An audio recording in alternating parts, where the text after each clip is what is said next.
And that's just to finish up the video on the story of the evolution of sutranovum. Ramana Maharshi was this great sage from South India, and he said, when he died to the ego thought system, I mean, it happened in him in an instant,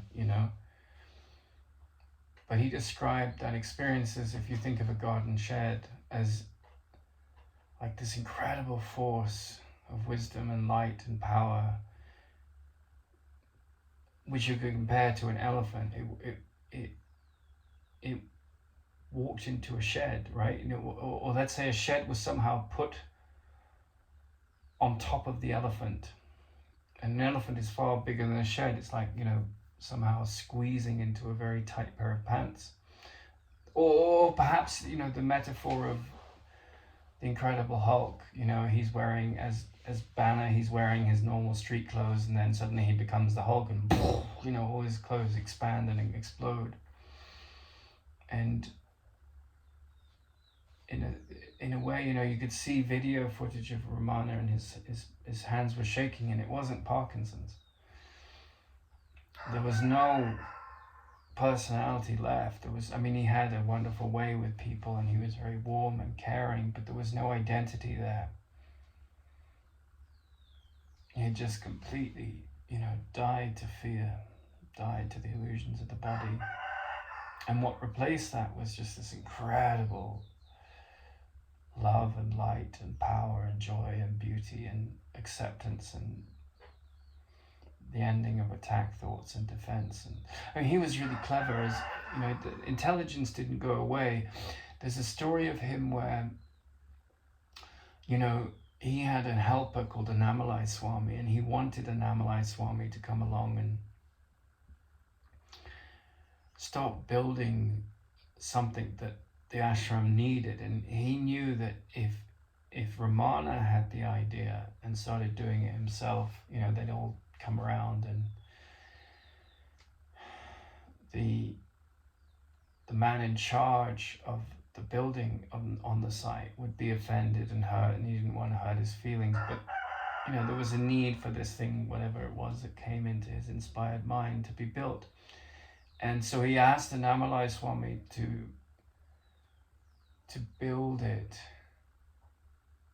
And Annamalai Swami said, okay, but what do I say when the head henchman comes along and says, what are you doing? He says, just say, I'm inspired to do it. I have this inspiration to do it, which was a complete lie, because Ramana had put him up to it, So off he goes, and Annamalai Swami starts to build it.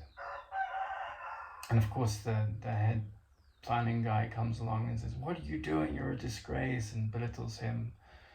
But his Annamalai Swami, for love for Ramana, just, it was like water of a duck's back. So he said, well, we need to build this thing, and the head of the building said, well, we don't have the money for it. What are you talking about? And Ramana said, oh, that's a good idea, because action came first, right? Not like he pushed the action. And the man with his hand on the purse said, we don't have the money. And of course someone offered, because Ramana had ceased to do anything, but he had orchestrated this story where this need that was to be met got met without hurting anyone's feelings. And then someone offered to pay for this development. So he lived in the world of forms, and he acted, but he was not attached to the fruit of his actions. And so in a similar way, I've come to Sutranovum. I was swimming in the ocean. This name came to me. I was up in Tibet, in the ocean in Mexico, and then I was up in Tibet and I met this dog. And the character story of Bodhisutra started to evolve, and I just trust it, and you just go with it. And if it doesn't succeed, then one isn't attached to the fruit of one's actions, but one is working from an inspired place. And in the process of moving towards that development of a structure of form in the world, so many brilliant, powerful, removing actions of the blocks to truth have happened. Like there's all these blocks to my, peace and my happiness, or my attachments to fear have come up. So whatever you're building in the world, whatever you're doing in the world, if you use the form of that as a vehicle to let the elephant, shall we say, of your deeper self enter the hut of the illusions about yourself, you know, the elephant will break down the walls of your limited concept of yourself.